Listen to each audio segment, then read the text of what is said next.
Hi, what's up? How's going? Today we are going to talk about a video call. Yes, not the video call that we do to our friends, to our families, but the video call that we do to our customers, to our clients.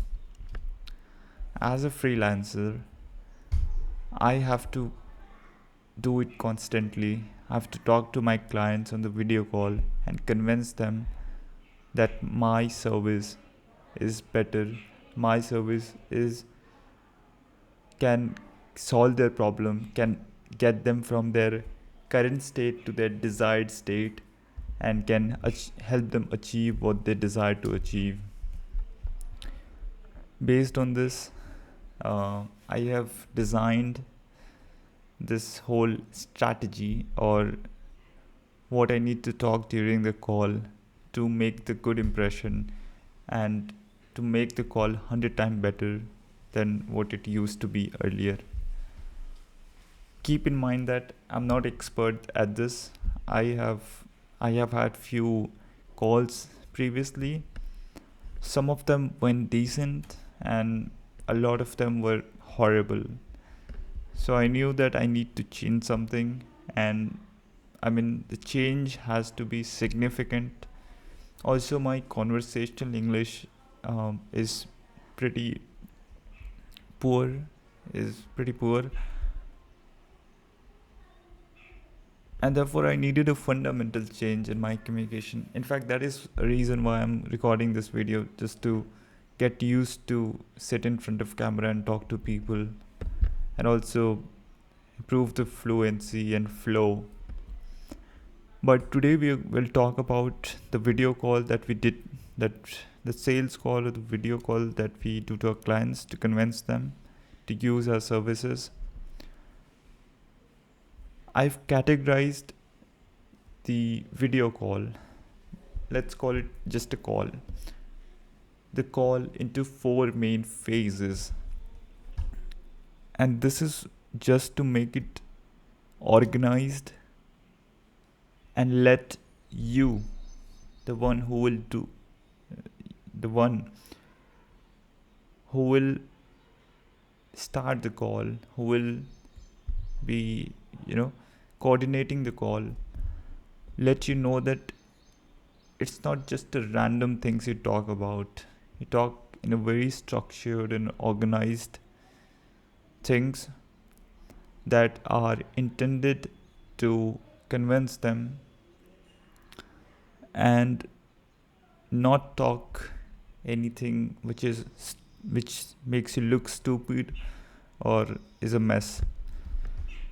The first phase is introduction and greeting. We don't want to jump onto what is your problem. Tell me your problem and I'll tell the solution. That is something which you want to avoid at any cost. Initially, you want to sit there, let them absorb what is happening, and greet them. Let them know that you care about them. You are they are your customers and you care about them. Let them know. Ask them how was your day. Ask them about your family, their families, and where are they based off. See, I'm struggling with my communication, but just that's gonna go away. I'll fix that. Ask them about their families, their country where they're from, and what sort of great things happening in their life. Initially, your goal is to build a rapport, to make them feel good, and that your goal should be to make them feel that you are nice around people and people love to hang out with you, and you're nice to uh, they should they should feel like they should feel nice when they talk to you. This is when this phase ends. You could end this phase with something like, thanks for, you know, just this call will be around 20 minutes or 30 minutes or whatever the time is. And if you have any question, feel free to ask me. This is not meant to be presentation. This is discussion, a healthy discussion, a problem solving session. And so if you have any question, feel free to ask. Does that sound good?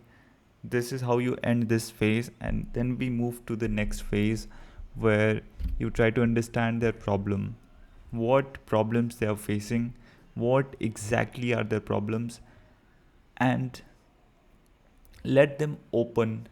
um, you want to know deeply about their problem. This is where most of the talking, this is where they'll talk, this is where they'll talk mostly, and you will simply sit idle and listen to them, and you will nod your head and or maybe speak a sentence or some, just to make them understand that you were listening actively. And once, and you might ask series of questions here to understand their problems. For example, let's say, what is working well and what's been a challenge. Or you could speak about, what are you struggling with exactly, could you frame it. Or you could, and in the end you might say that, all right, it sounds like you are struggling with this, so our focus should be to fix this. Or you could say something like, if I could take this entire burden of this off your plate, and your this problem is improving, how would that affect your peace of mind, uh, your productivity? Let them paint. You have to paint the picture of success in their mind. If they work with you, they'll be successful. You have to paint this picture in their mind. You have to let them imagine this. And then we move to the next phase where you'll present yourself as a solution. You'll let them know that you are the perfect person. You are the one who is going to solve their problems and let them succeed and help them achieve where they want to go. In this phase, you can also outline the process, this step by step process. You might start with something like this. Since you are struggling with this, this is exactly what I solve for people like you, and this is the entire process that I follow to solve this problem. The process, and you could have a detailed outline of what the process is. Step 1 is I do this, step 2 is this, step 3 is this, step 4 this, step 5 this, and step 6 is finally, this is where all your problem is fixed. And this is how I achieve consistency while solving this problem. I've solved this specific problem for lots and lots of people. Here are some of the people who I have solved these people. This is where show them that you have worked for people, different people, and you have solved exact this problem. This will let their mind know that they are not the first person to trust on you. Their people have already taken risk to trust on you, and they got a positive feedback. So based on that, and they got the positive results, based on that I should also take. This is, in marketing terms, this is called as risk aversion. You are basically letting them know that they are not risking by being a first person. And finally, we move to the next phase where we close the deal and we talk about pricing.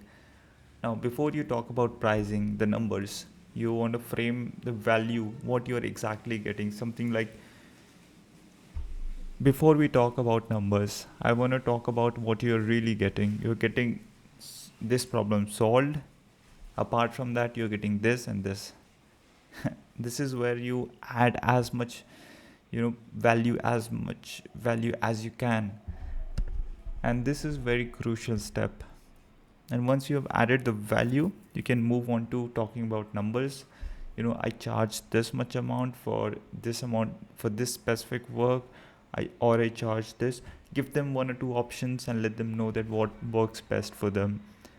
And yes, based on that, and finally have a soft call where soft soft ending where I would love to work with you if I get a chance and solve this specific problem for you. I've already worked for many people. I've already worked for these people and they've got positive results, and I want to do the same for you. And once you do that, you finally let them know what the next processes are like. For example, after this call, if you want to proceed further, if you want to go ahead with me, this is the step. Let me know. Email me yes or anything could be, or just let me know right now, and I'll send you the onboarding form after this call. So this is how you do the sales call. Keep in mind this whole process is where you want to make them feel nice and good about you, that they're talking to you. Second, convince them that you are the one to solve their problem, and you're not talking mess or fluffy things. You're solving their problem, and this is and you provide excellent customer service. So yeah, this was it for the video. Today's video, we'll talk about anything different in the next video. I think I have improved a little in terms of how to communicate, but there's a lot that I can do, and that's what I'm focused on right now. So let's see how much time it would take to become a really good speaker.